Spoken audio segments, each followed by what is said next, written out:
बांझ, एक कलंक। आज रानी जल्दी उठ गई क्योंकि आज का दिन उसके लिए बहुत महत्वपूर्ण था। अकेलापन दूर करने के लिए अपने लिए जीने का एक कारण घर लेकर आई थी। देखा जाए तो बहुत खुश भी थी और थोड़ी सी नाराज भी थी क्योंकि पिछले 7 साल की यादें उसे रात भर सोने नहीं देती थी और अब स्वस्थ बैठने भी नहीं देती थी। चाय का कप लेकर वह गैलरी में आकर बैठी और गुजरा हुआ कल उसके आंखों के सामने आने लगा। बेटा, तुम्हें ऐसे नहीं जाना चाहिए था। शादी होने के बाद उसे अंत तक निभाना चाहिए। ऐसा ही समझो कि तुम्हारा नसीब ही खराब है। कोई क्या करेगा, अगर माँ बन सकती तो बात ही अलग होती। मैं माँ नहीं बन सकती, इसमें मेरी क्या गलती है? यह सब मेरे हाथों में है। क्या माँ नहीं बन सकती इसका मतलब मैं इंसान नहीं हूँ क्या? मेरी कोई फीलिंग्स नहीं है क्या? मिनट मिनट में मेरा अपमान करने वाले, मेरा जीना मुश्किल करने वाले लोगों के साथ मैं जिंदगी कैसे बिताऊं? वह जो कहेंगे वह सुनना। रानी और माँ की यह बातें चालू थी तब पापा आए। ये देखो बेटा, मैं तो एक कपड़े की दुकान पर काम करता था। अभी उम्र हो गई है तो कोई काम भी नहीं देता है। और तुम्हारा भाई हर्षल तो परदेश में अपने गृहस्थी में मगन हो गया है। तुम कहती हो तो मैं तुम्हारे ससुराल वालों से बोलता हूँ, पर तुम अपने ससुराल वापस चली जाओ, ऐसा मुझे लगता है। नहीं पापा, कुछ भी हो जाए मैं उस घर में वापस नहीं जाऊंगी। वहां पर मुझे घुटन सी होती है। वहां मिलने वाला अपमान, बेइज्जती से मैं थक चुकी हूँ। शादी के पहले मैं मेरे पैरों पर खड़ा होना चाहती थी, पर मेरा ग्रेजुएशन होते ही आपने मेरी शादी करवा दी। तभी मैंने आपके दबाव में आकर शादी की। पर अभी जब मुझे आपके सहारे की जरूरत है तो आप पीछे हट रहे हो।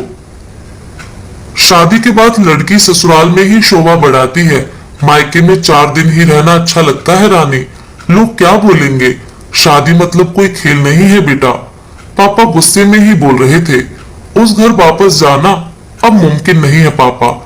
मैं आने से पहले ही डिवोर्स पेपर पर सिग्नेचर कर कर आई थी क्योंकि उन लोगों को सिर्फ मुझसे बच्चा चाहिए था जो मैं उन्हें नहीं दे सकती।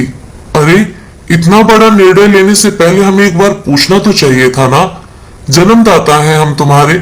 पापा, शादी होने के बाद मैं आपको बताती थी और माँ को भी कि कैसे छल होता है मेरे साथ। वहां पर 2 साल में कभी मुझे मेरे मन मुताबिक रहने नहीं दिया। जब मेरी रिपोर्ट आई और समझा कि मैं कभी माँ नहीं बन सकती, तो वैसे ही इन लोगों ने मुझे अपने असली रंग दिखाने चालू कर दिए। कैसे रहूंगी मैं ऐसे वातावरण में? और इस सब से भागकर अपनी जिंदगी खत्म करने वालों में से मैं नहीं थी। यह देखो बेटा, हर्षल ने दिए हुए पैसे से ही मेरा और तुम्हारे माँ का जैसे तैसे खर्चा चलता है। उसमें तुम्हारा खर्चा उठाना थोड़ा सा कठिन होगा। डिवोर्स पेपर पर साइन करने से पहले इन सब का विचार मैंने किया था। मेरे पास सोने के गहने लेकर आई हूँ और एजुकेशन लोन निकालकर मैं 6 महीनों का एक कोर्स करने वाली हूँ जिसकी आज मार्केट में बहुत जरूरत है। उसके बाद मुझे अच्छी कंपनी में नौकरी मिल सकती है। मैं आपके ऊपर आर्थिक बोझ नहीं डालूंगी पापा। मुझे जीवन जीना है, संघर्ष करूंगी और कमाऊंगी। विश्वास कीजिए मेरा। सब लोग क्या बोलेंगे बेटा, क्या जवाब दूंगी उन्हें? माँ आंखों का पानी छुपाते हुए बोली। माँ बोलती थी कि वक्त आया तो सच क्या है बोल देना चाहिए। जब मुझे ससुराल में जानवरों के जैसा बर्ताव हो रहा था तब कहाँ गए थे यह लोग? समाज में बड़ा करो, शादी कर दो, बस इतनी ही जिम्मेदारी समझते हैं। बेटियों को बड़ा करके योग्य पढ़ाई देकर खुद के पैरों पर खड़ा करना यह माता पिता की ही जिम्मेदारी होती है, ताकि आगे जाकर कभी खराब हालत हो तो उसे इस्तेमाल कर सके। तय के मुताबिक रानी ने 6 महीने का कोर्स किया और तुरंत उसे एक अच्छी कंपनी में काम भी मिल गया। वो बहुत खुश हो गई थी। सब अच्छा चल रहा था। बीच में छुट्टी लेकर माता पिता को नजदीक रहने वाले पर्यटन जगह पर घुमाने ले जाती। माता पिता बीच में ही दूसरी शादी की बात छेड़ देते थे। कई बार तो लड़कों को देखने के लिए भी बुलाया करते थे।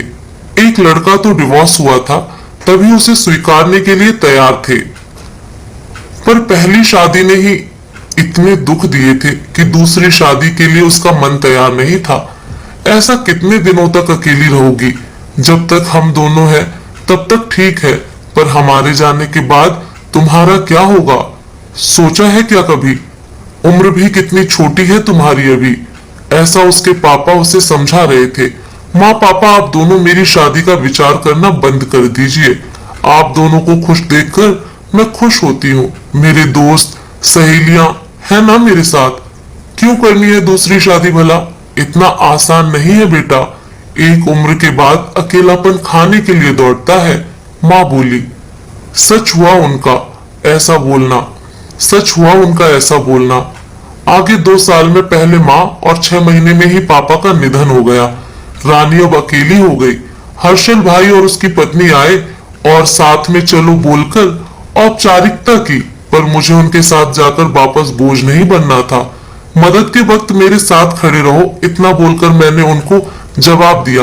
ऑफिस का काम और बहुत सारे दोस्त, सभी लोग की शादी हो गई थी और वह अपनी अपनी गृहस्थी में मगन हो गए थे। जीने के लिए कोई लक्ष्य मिल ही नहीं रहा था उसे। छुट्टी के दिन ऐसे ही एक मैगजीन पढ़ते समय उसे सिंगल मॉम पर एक बात पढ़ने के लिए मिली और उसे जीने का उद्देश्य मिला। उसने उसी ही दिन तय किया और एक 10 साल की लड़की को गोद लेने का प्रयास चालू किया। प्रक्रिया बहुत बड़ी थी, पर बोलते हैं ना, मन में इच्छा हो तो रास्ता मिल जाता है। वैसे वह प्रक्रिया पूरी हो गई और आज वही दिन था कि वह उस लड़की को लेने के लिए अनाथ आश्रम जाने वाली थी।